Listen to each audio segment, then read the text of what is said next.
বিসমিল্লাহির রহমানির রহিম। আমি মোহাম্মদ এনাজুল হক অমি। আমার ব্যাপারে কয়েকদিন ধরে খুব মিথ্যা অপচার এবং মানে অনেক ষড়যন্ত্র করা হচ্ছে।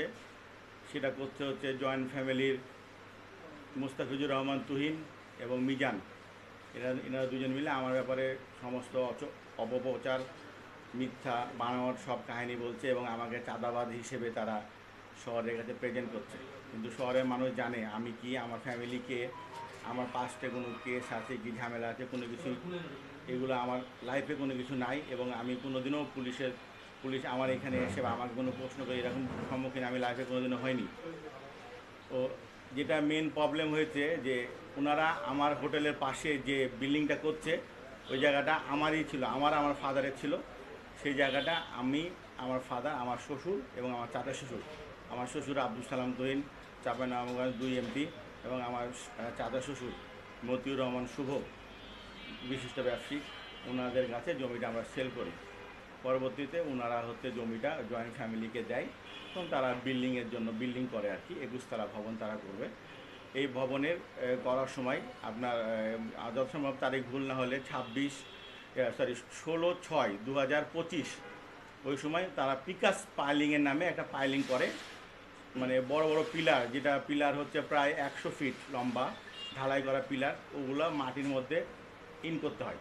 তো ওই পিলার ইন করার সময় 7টা পিলার আপনার ওই ঢুকানোর চাপ দেওয়ার সময় বাস্ট হয়ে যায়।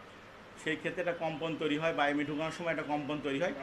সেই কম্পনের সময় আমার হোটেলে কিছু জায়গা ফাটল ধরে, চিট ধরে, তারপরে রাজশাহী সিটি কর্পোরেশন ড্রেন আছে ওইটা ফেটে আছে। এগুলো আপনারা গেলে সরজমিনে দেখতে পারবেন যে কী অবস্থায় আছে। আমার মুখের কথা আপনাদের বিশ্বাস করার দরকার নেই, আপনারা সরজমিনে দেখে আসবেন। সেই ক্ষেত্রে আমরা তাদেরকে বলি যে আপনি উন্নত মানের ইঞ্জিনিয়ার নিয়ে আসেন বা উন্নত মানের মেশিন নিয়ে আসেন। দরকার হলে আপনি যে ইঞ্জিনিয়ার নিয়ে আসবেন, যেটা খরচ হবে আমরা অর্ধেক প্রোভাইড করব, আপনি নিয়ে এসে কাজটা করেন। নাহলে আপনার এই ভবন করতে যদি আমার পুরাতন বিল্ডিং যদি ভেঙে যায় তা আমি চলবো কী করে? আমার তো ওটা রুজি রুটির ব্যাপার। সেক্ষেত্রে তারা ঢাকা থেকে একটা ইঞ্জিনিয়ার নিয়ে আসে সে করে। এবং আমার সাথে আমি বললাম তাহলে আমার এই ক্ষয়ক্ষতির তাহলে এখন এটা কী হবে? তখন আমি একটা আরডিতে একটা কমপ্লেন দিই। তখন সে সময় আমার শ্বশুর আমাকে তার চেম্বারে ডাকে। তখন আমি চেম্বারে যাই, তার চেম্বারে যেয়ে দেখি যে জয়েন্ট ফ্যামিলির তুহিন, মিজান এবং আমার চাচা শ্বশুর এবং রাজশাহী চেম্বার অফ কমার্সের ডাইরেক্টর ফরিদ হাসান তারা উপস্থিত ছিলেন। তাদের সম্মুখীনে আমাকে বসে একটা মিউচুয়াল হয়। তো আমি আমাকে বলে যে আপনি বিদেশ যান,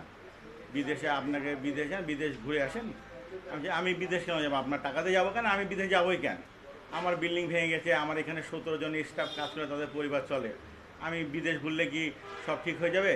আর আমার যেটা রুজি রুটির ব্যাপার সেখানে ক্ষতি হয়েছে, আপনি বিদেশ যেতে বলছেন কেন? এক কথা দু কথা হতে হতে আমি ওখানে একটু রাগই করি আর কিন্তু আমি বললাম আমি এখানে থাকবো না, আমি চলে যাই।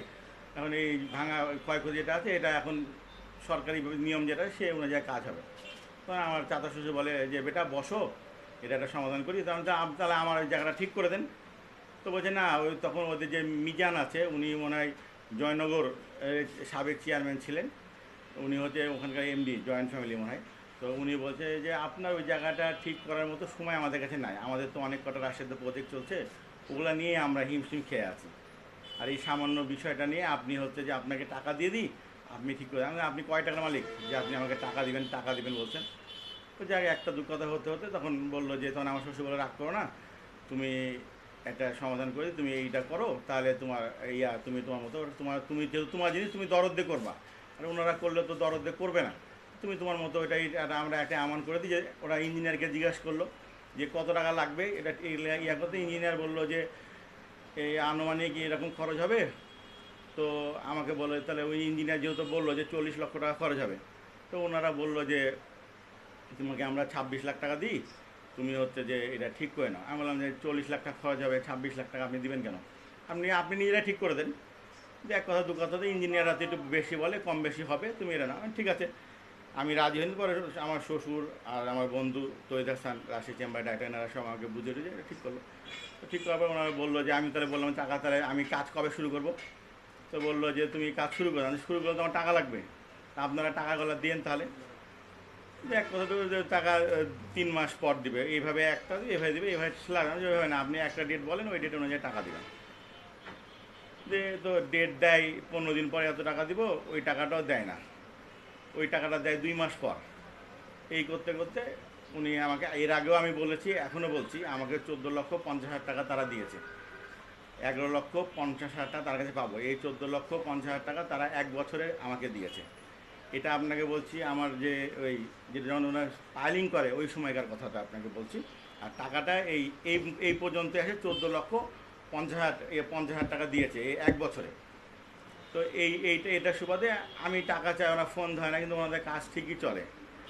তো এখানে 100 জন মেম্বার যারা বিল্ডিং করছে, যারা মালিক আছে, তাদের সাথে মিটিং করে, তো যদি এক একজন যদি 10-15 হাজার করে দেয়, আমার টাকাটা ইজি হয়ে যায়। তাহলে আমি আমার বিল্ডিংয়ের কাজটা সুন্দরভাবে করতে পারি, যেটা ফাটল ধরে যেটা ক্ষয়ক্ষতি ওনাদের জন্য আমার হয়েছে। তো ওনারা ফোন ধরে না বা অ্যাভয়েড করে, মানে আমাকে অন্যরকম মনে করে। আমারও নিজের কাছে খারাপ লাগে যে আমার শ্বশুরবাড়ির বিষয়, আমি বারবার টাকা কেন যাবো, আর আমি তো আমার শ্বশুরকে বলতে পারবো না যে আমাকে টাকাটা দেন, আমাকে টাকাটা দেন কেন।